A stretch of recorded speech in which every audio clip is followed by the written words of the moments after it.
Bonsoir à tous, merci de nous rester fidèles. Tout de suite, le sommaire de votre journal.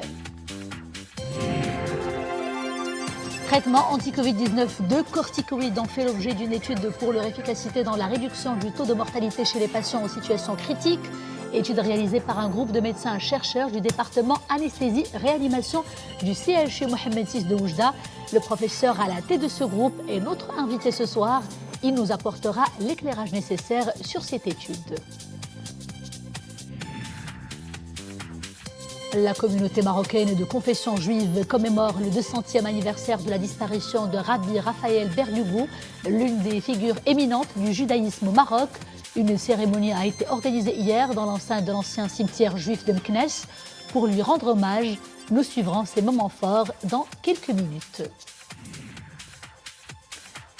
Jadis ouvert à plusieurs générations de férus du 7e art, le cinéma-opéra de Salé n'accueille plus personne depuis de nombreuses années déjà certes, mais plus triste encore, le lieu est désormais un champ de ruines. Sa démolition provoque tristesse et désolation chez les habitants. Ils nous ont raconté tant de choses sur ce lieu mythique. Bonsoir, je vous le disais en titre, 2 corticoïdes ont fait l'objet d'une étude sur leur efficacité dans la réduction du taux de mortalité chez les patients Covid en situation critique. L'étude des groupes de médecins chercheurs du département anesthésie-réanimation du centre hospitalier universitaire Mohamed VI de Oujda et s'ajoute à d'autres études, dont une relative au profil type du patient Covid-19 en situation critique. Reportage à Oujda réalisé par Rachid Latabi sur un commentaire de Mohamed Elchkar. Au niveau de ce département anesthésie-réanimation du CHU Mohamed VI d'Oujda, une équipe de chercheurs a publié récemment les résultats d'une étude sur le profil des personnes admises en réanimation. 68% des personnes qui ont succombé à la maladie sont des hommes. Il y a également le facteur comorbidité. Le taux de mortalité est plus élevé chez les patients diabétiques, en surpoids, atteints d'hypertension, d'insuffisance cardiaque, d'asthme. Les chercheurs ont également pu déterminer que le tabagisme était un facteur aggravant. Le taux de mortalité est en plus élevé chez les patients ayant une atteinte pulmonaire, de l'ordre de plus de 75% au moment de l'hospitalisation. Au niveau de ce département anesthésie-réanimation du CHU Mohamed VI d'Oujda, eh bien aujourd'hui, une nouvelle étude est révélée. Une étude comparative du bénéfice-risque de l'utilisation de 2 corticoïdes sur les patients Covid-19. Cette étude, il a montré un rapport bénéfice-risque chez ces patients, à savoir une diminution de l'utilisation de l'oxygène et de l'intubation chez les patients Covid-19 par rapport à la solimètre ou bien la massiprénisolone et un autre résultat, on va dire, un autre bénéfice chez ces patients-là, qui était la diminution du taux de mortalité chez les patients Covid-19 pour la dexaméthasone par rapport à la methylprednisolone. Les paramètres de l'étude portent notamment sur l'action des corticoïdes sur les besoins du patient en oxygène, ainsi que sur les manifestations inflammatoires et donc sur le taux de mortalité au niveau du service anesthésie-réanimation du CHU d'Oujda. La dexaméthasone était le meilleur corticoïde utilisé pour les malades Covid-19 puisqu'il a diminué les besoins en oxygène. Il avait des effets très bénéfiques sur les marqueurs inflammatoires et l'inflammation en Covid-19 ainsi que sur la mortalité, puisqu'on avait juste 27% de décès par rapport à 35% de décès dans le groupe traité par le solimèdrone. Donc cette étude a montré que la dexaméthasone est le meilleur corticoïde, et on conseille de l'utiliser chez les malades chez les patients gravement malades Covid-19.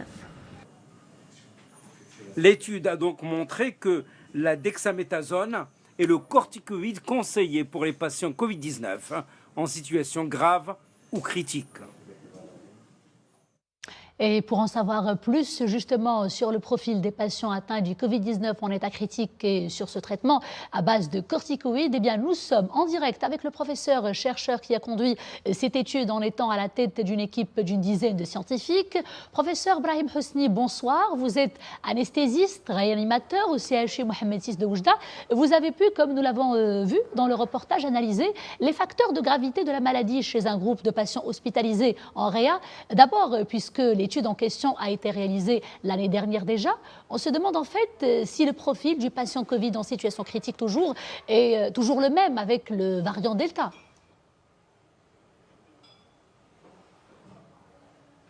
Bonsoir. Effectivement, le profil des patients Covid en situation critique a changé chez les patients atteints de variant Delta. En fait, ces changements sont à la base plusieurs, notamment le taux de contagiosité du variant Delta qui est contagieux de plus de 60% par rapport au variant Alpha. Deuxième chose, le tableau clinique initial chez le patient qui présente un variant Delta. Ces patients se présentent avec des mal de la gorge, des maux de tête, l'écoulement nasal et des fièvres ou des sensations de fièvre. Puis, en dernier lieu, des tableaux digestifs, des tableaux respiratoires. Par rapport au variant alpha, qui se présente avec de la fièvre d'emblée, de l'asthénie, de la fatigabilité.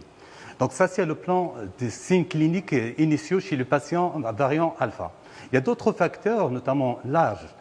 L'âge, on a vu que chez le patient qui se présente avec le variant Delta, ces dernières vagues, c'est des jeunes patients sans antécédents, peu de tard par rapport aux patients de l'année dernière, de 2020, c'est des patients de plus de 65 ans contre 55 ans durant cette dernière vague. Ça, c'est pour l'âge. Là aussi, le sexe, on a vu le sexe féminin qui est plus important chez les patients qui présentent ou qui ont le variant Delta par rapport au variant Alpha. On a vu beaucoup d'hommes. Troisième paramètre, c'est surtout le terrain ou les maladies associées. On a vu durant la première partie, c'est-à-dire en 2020, des patients polytarés qui ont des cardiopathies, insuffisance cardiaque, diabétique, hypertendus, asthmatiques, obèses. Par rapport à cette dernière vague, on avait des jeunes sans antécédents, sans maladies associées ou peu de maladies associées, notamment avec peu d'insuffisance cardiaque, peu de diabète.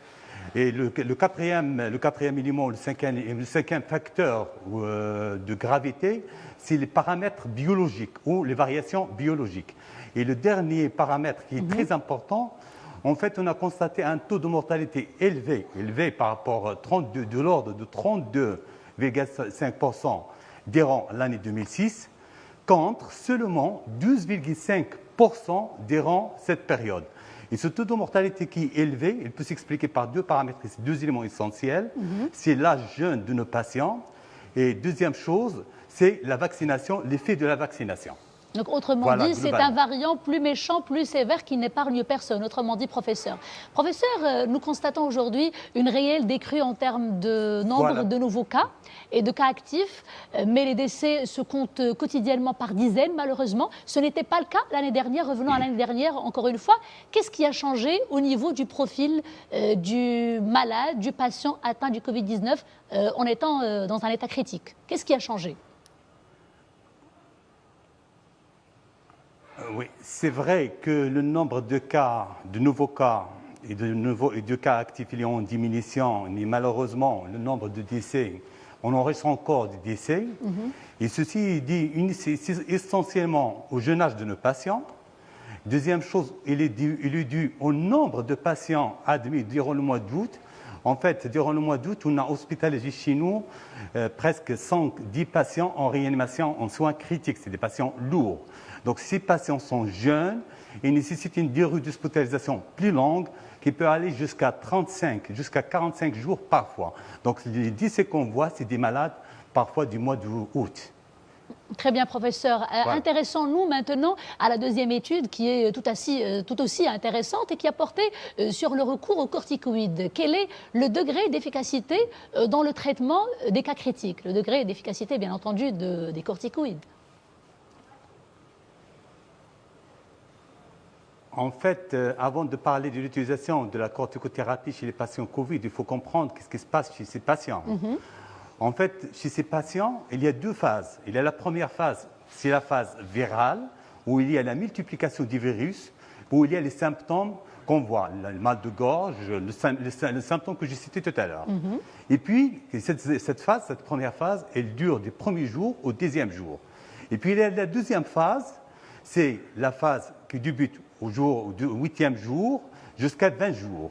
Cette deuxième phase, sa caractéristique, elle est caractérisée par l'hyperinflammation, c'est-à-dire l'orage inflammatoire. On parle d'orage inflammatoire cytokinique chez ces patients Covid, avec une immunodépression. En fait, c'est là où il y a l'indication de l'utilisation du corticoïde.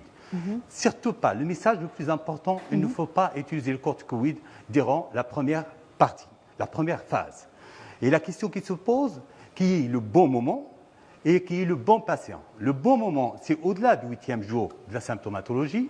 Et le bon patient, c'est le patient critique, grave, qui nécessite la réanimation ou qui ont besoin de l'oxygène. Ça, c'est le principe. Et puis, notre travail, il était basé sur l'utilisation de deux corticoïdes, sur la dexaméthasone et la méthylprednisolone, pour voir l'innocuité et l'efficacité de ces deux médicaments. Parce que les conséquences de ces deux médicaments, c'est surtout le problème de diabète, mais heureusement, il n'y a pas de grandes modifications durant l'utilisation de ces deux médicaments. Et puis, l'évaluation sur l'intérêt de ces médicaments. Les deux médicaments sont efficaces sur tous les paramètres. Par contre, la dexaméthasone a démontré son efficacité par rapport à l'utilisation de la méthylprednisolone en diminuant les besoins en oxygène, en diminuant la durée de séjour en réanimation, en diminuant le recours à la ventilation mécanique et par conséquent en diminuant la mortalité chez ces patients. Et tout ça, bien sûr, en suivant de manière exclusive et stricte les consignes du médecin, pas d'automédication avec les corticoïdes, ça c'est clair. Professeur, dernière question de manière assez brève. Ce traitement à base de corticoïdes a-t-il déjà été ajouté au protocole sanitaire de traitement en vigueur? Si oui, à quel niveau il a été utilisé, retenu?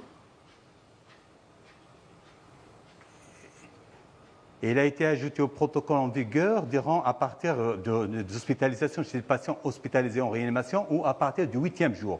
Le message le plus important, surtout, il ne faut pas l'utiliser à la phase virale durant la première semaine. C'est le message le plus important. Parce qu'on a vu que beaucoup de patients prennent ce médicament, soit par l'automédication ou sur prescription médicale, surtout pas avant la première semaine. Il ne faut pas l'utiliser. Très bien, message bien compris, professeur Brahim Hosni. Merci beaucoup de cet éclairage.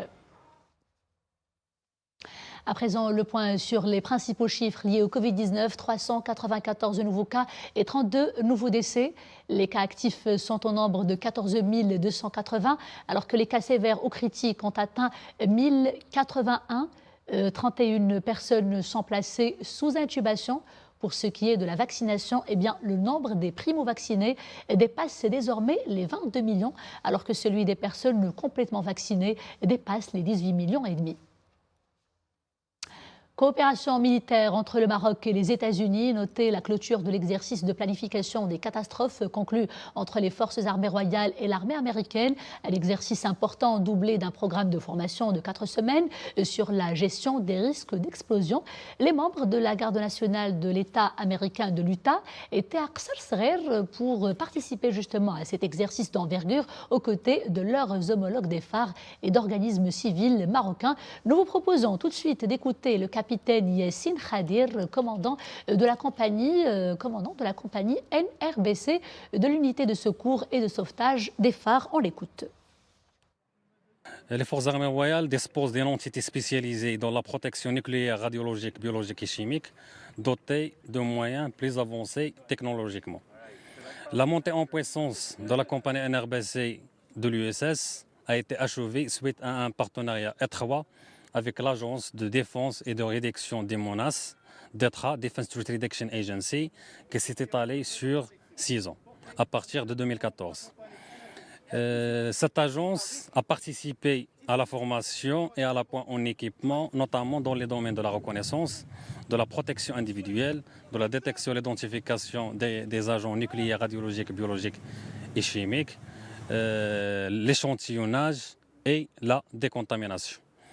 Ce partenariat constitue une grande valeur ajoutée pour les forces armées royales, qui s'inscrit dans la continuité des efforts, des efforts du commandement pour optimiser une réponse efficace et sûre face aux menaces de ce genre, avec des équipes spécialisées, compétentes et bien équipées. ONU Femmes félicite le Maroc pour l'adoption du quota en faveur d'un équilibre entre les sexes dans les organes de gouvernance. ONU Femmes qui salue, je cite, l'engagement pris par le Maroc afin de poursuivre par tous les moyens appropriés et sans retard une politique tendant à éliminer la discrimination à l'égard des femmes pour instaurer plus rapidement une égalité de fait entre les hommes et les femmes. On ouvre à présent le dossier Monde de ce journal. 1 mort et 11 blessés. Bilan provisoire du fort séisme qui a secoué l'île grecque de Crète. D'importants dégâts matériels ont été également constatés, notamment l'effondrement des vieilles maisons de petits villages de l'île. La Grèce est traversée par d'importantes failles géologiques et les tremblements de terre y sont donc très fréquents. Cap à présent sur une île espagnole, l'île de la Palma, où le volcan Cumbre Vieja a recommencé à cracher des cendres. Un regain d'activité après quelques heures de calme relatif. Pendant ce temps, les habitants suivent toujours les consignes des autorités et restent confinés en raison des craintes d'émanation de gaz toxiques que pourrait provoquer l'arrivée des coulées dans la mer.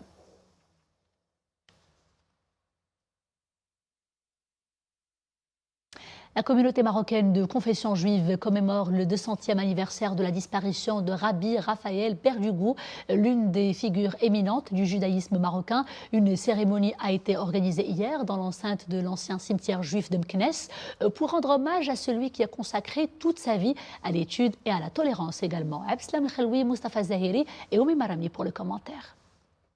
Attentifs, tous tendent l'oreille, concentrés. Des fidèles de confession juive d'ici et d'ailleurs qui prient en groupe pour le repos de l'âme de celui qu'ils surnomment l'ange Raphaël, le rabbi Raphaël Berdugou. En parallèle, la même cérémonie a lieu à plus de 5000 km de Meknès, en Israël, au cœur même de la demeure présidentielle. L'événement, il a été fêté là-bas avec tout ce qu'il fait comme lecture et comme étude. Ça montre cette symbiose qui commence à se dessiner entre le Maroc et l'État d'Israël. Des moments de ferveur religieuse hébraïque simultanément dans deux contrées très éloignées, mais que rapprochent les valeurs de tolérance et de partage. Rabbi Raphaël Berdugou est le plus illustre des rabbins de ses familles, une fierté de l'histoire du judaïsme marocain. Pour la première fois, on a honoré un rabbin et surtout un rabbin marocain. C'est la reconnaissance de la puissance du rabbinat marocain et de sa grande capacité à être étudié par tous les rabbins du monde. Donc c'est un moment pour nous de joie, de reconnaissance et de piété. Un moment de haute spiritualité pour rendre hommage à l'un des rares rabbins marocains dont tous les livres furent imprimés. Autre symbole du Maroc pluriel, terre de tolérance. Qui dit cinéma dit tout un monde de fortes émotions, des émotions provoquées par des scènes amusantes, poignantes et parfois tragiques. Bref, des liens assez forts que le public tisse avec le grand écran, mais aussi et surtout avec la salle obscure où il a coutume de regarder ses films préférés. Une magie qui n'opère plus pour les habitants de Salé. Ces derniers pleurent aujourd'hui à la démolition de la mythique salle de cinéma Opéra du quartier Tabrekt, tout un pan en fait de leur vie qui s'écroule sous leurs yeux. C'est un reportage où la bobine des souvenirs se raconte avec désolation et beaucoup de nostalgie. Samira Asban et Maryam Missi pour le commentaire. Sous ces décombres est enseveli un souvenir de jeunesse. Ses premières émotions devant un grand écran, Aziz les a éprouvées ici, au milieu de ces débris. Aujourd'hui, c'est avec beaucoup de chagrin qu'il parcourt les ruines de ce qui fut le cinéma l'opéra.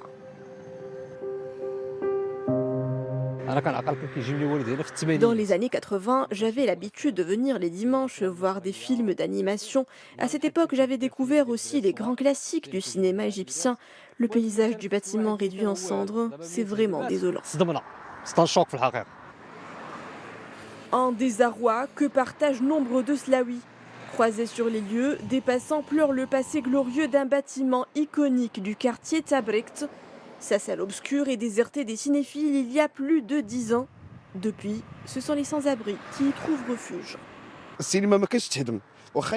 Le cinéma ne devait pas être démoli. Ça aurait été mieux si on l'avait réaménagé en maison de culture ou en club de théâtre. Nous aurions souhaité une seconde vie à ce cinéma. Sa vaste superficie permet d'en faire un théâtre ou un atelier artistique pour les jeunes talents de la ville. Pas de reconversion en vue pour cette propriété privée édifiée dans les années 60. Pourquoi donc raser ce monument ? Nous avons posé la question à la société en charge de la démolition. À défaut d'entrée, le propriétaire du cinéma n'avait pas les moyens de le restaurer. Cela fait une vingtaine d'années que la salle a baissé rideau, d'où l'idée de construire à sa place un ouvrage urbain qui pourrait servir autrement les intérêts de la population slaoue. Les autorités de la ville nous ont livré la permission pour démolir. Une autre salle obscure qui tombe en ruine. Dans le royaume, seuls quelques 40 cinémas continuent à faire figure de résistance. Et c'est la fin de ce journal. Merci d'avoir été des nôtres. Je vous dis à demain, toujours avec grand plaisir. D'ici là, portez-vous bien.